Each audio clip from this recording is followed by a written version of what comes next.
Good morning, everyone. Fauna kind of stole my thunder for my opening slide, which was an introduction of where I've come from and why I'm here now. My accent kind of gives it away too. They let me in the country at the start of February last year, and I'm very happy to be here and very privileged to be part of the team at GSWA. So yeah, I'm not native to Australia, but I've spent a lot of time thinking about the rocks in Australia and the mineralisation, and that's why I headed across the ditch, because all of that interesting stuff that you dig out of the ground is largely missing in New Zealand. In saying that though, we have fabulous rocks, wonderful opportunities to do field work in amazing locations, and importantly for the type of work that I do, the zircon grains from our rocks, because they're so young and haven't been sitting around for a few billion years, are very easy to analyse and date. So when I moved here in February last year and got thrown onto the shrimp instrument, I soon learned that the zircon grains can be very awful. This is considered exceptional outcrop in Australia, and this is the norm in Australia. So I've had to change the way I've thought about how I might go about approaching a revamp of the geochronology and isotope team here at GSWA. But regardless of the continent or the geological time period, every exploration project starts by knowing where to look. And as we all know, there are several critical elements to any given mineral system, and they all need to exist in time and space for an ore deposit to form. So what data sets can GSWA provide and have provided in the past, and what should we be providing for the future to help you guys narrow the exploration search space? So firstly, we can use geochronology to constrain the timing of mineralisation events and also the understanding the age of the rocks in which mineralisation occurs. And we know that throughout time, certain mineralisation events are tied to specific episodic events through WA's geological history. We can use craton scale isotope maps to image crustal structure and lithospheric architecture, and also to help us understand crustal evolution, as well as identify areas of juvenile crust through time, which is where we know many key mineral systems are often concentrated. And finally, we can undertake mineral scale analyses that establish geochemical fertility signatures for various mineral systems, which can help us understand the processes responsible for mineral systems, and by inference the ability to detect buried or distal deposits using these fertility signatures. So GSWA's strength lies in our ability to collect and disseminate comprehensive multidisciplinary data sets that underpin geological understanding across the state. And geochemical, isotopic and geochronology data is an essential component of this work. So where we've been, historically GSWA's dating approaches in geochronology have primarily focused on uranium-lead zircon dating to determine the age of igneous crystallisation and high-grade metamorphic events. And there's a good reason for this. As I said, our rocks here had suffered a pretty hard time. And in order to be able to precisely calculate the ages of the zircon in those rocks, most of our samples have relied on the uranium-lead zircon dating system using the shrimp instrument at Curtin University. This gives us the most reliable, precise and accurate dates from the largest variety of rock types across the state. The data set underpins our geological understanding of the state, from understanding the timing over which orogenies occur, to linking common magmatic events and stratigraphic horizons, and understanding the specific episodes of key mineralisation events. And this is just a diagram here from GeoView with all of these yellow stars representing the more than 2,000 published geochronology dates across the state. However, we only actually analyse and publish about 80 geochronology dates a year. So just because we've always done it this way doesn't mean there isn't room for any improvement. As I said, we only analyse about 80 samples every year and publish geochronology ages for those. In my opinion, this isn't enough. We should be at least doubling this if we can, and having the results published and available to view and download faster. So both the geologists at GSWA and industry alike need access to high quality geochronology data to make better informed decisions when focusing on exploration efforts. And this is particularly relevant with the trend towards drilling deeper into undercover regions where there's very little control on the geology. So geochemistry, isotopes, geochronology, petrology is essential in this instance. So we've got a relatively young and new geochronology team. I've been here for a year. We've just welcomed a new geochronologist, and we have an existing phosphate geochronologist in the team. So we've got a very wide-ranging experience and expertise across multiple minerals, isotopic systems, and also different dating techniques. So as a team, we're in the early stages of streamlining our workflow, and instead of a one-size-fits-all approach, we're going to adopt a methodology that basically assesses every single sample individually, picking the right tool for the right job, precision versus time versus complexity.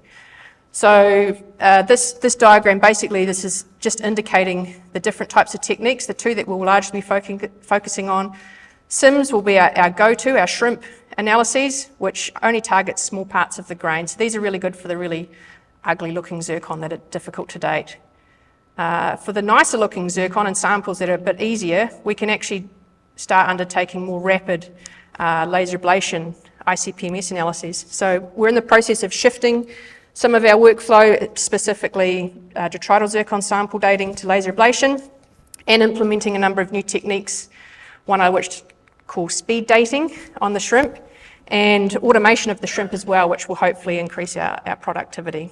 And while uranium-lead zircon dating will continue as a fundamental underpinning data set, we're also moving towards collection of geochronology data from a variety of different minerals and isotopic systems.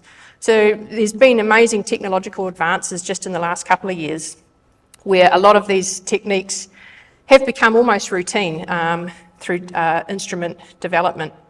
So in the magmatic space, we'll still be continuing to date rocks using uranium-lead and zircon, but we can also use monazite, titanite, and potentially apatite for more mafic lithologies.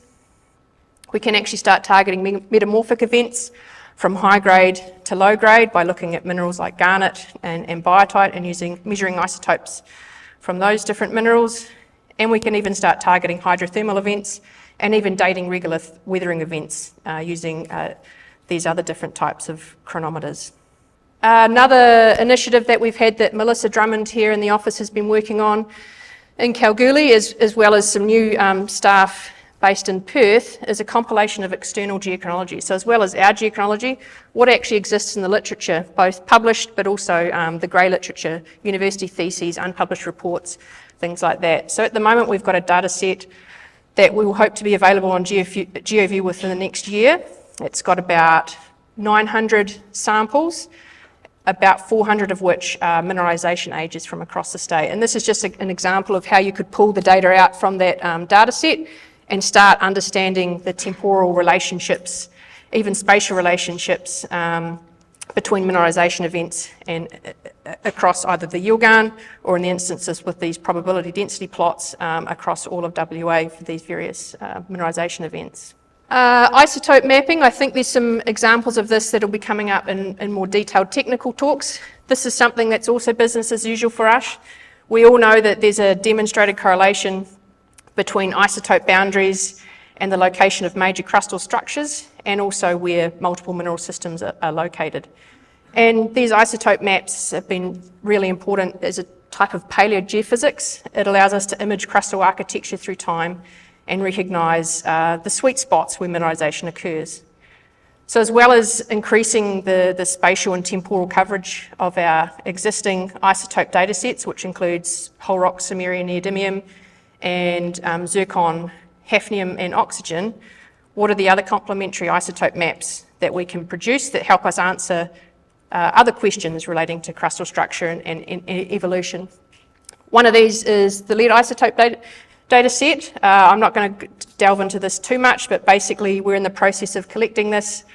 We have samples for the Yilgarn and the Pilbara that have already been collected by our colleagues at Curtin University, and we can actually start producing similar isotope maps for cratons, but also statewide based on the lead isotope composition measured in alkali feldspar. Other new tools in the toolbox that we have that we're working on and developing with our colleagues at the Centre for Exploration Targeting is looking at apatite. So looking at dating apatite as well as the mineral chemistry and isotope signature. So the benefit of apatite over zircon is that it's nearly ubiquitous in all igneous rocks. So in the mafic lithologies where zircon's absent, apatite will normally crystallise. And it's in the Yilgarn and the Archean cratons, it's often better preserved than zircon. So we can actually provide age constraints, and we can start measuring isotopes including samarium neodymium, lutetium hafnium and strontium to produce apatite isotope maps across the state.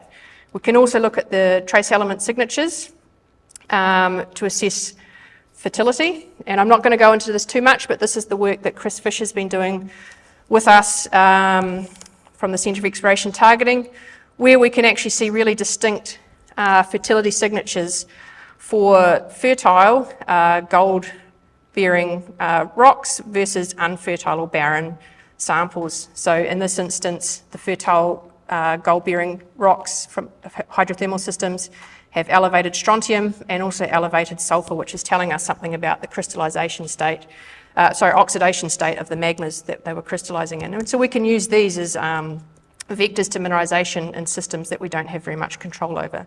And as Fauna mentioned, one of our new exciting acquisitions in the toolbox is the purchase of a TESSCAN integrated mineral analyzer, or a TEMA instrument. This will allow us to do a lot of automated mineral analyses, and basically we hope to be running it pretty much full-time all year if we can. In addition to things like the mine waste material, it allows us to produce these amazingly detailed mineral maps where we can identify and quantify the mineral species and look for datable minerals for in situ analysis. So this is an example of a peritite bearing mafic rock, and when we look at it under the TEMA, we can see all these little blue dots are zircon grains that have crystallized in situ with that mineralization event. So we can then go in and target that in situ. We can do it on the laser, or we can actually take plugs out of a thin section, stick it in a mount and analyze it on the shrimp if we're after really precise geochronology age constraints. The other thing that we are really excited about with the TEMA is, in conjunction with the WA Array program, at every site that the instruments are being put out, the team is collecting a large sample of regolith material from which we are producing or extracting the heavy mineral component in addition to the geochemistry of it.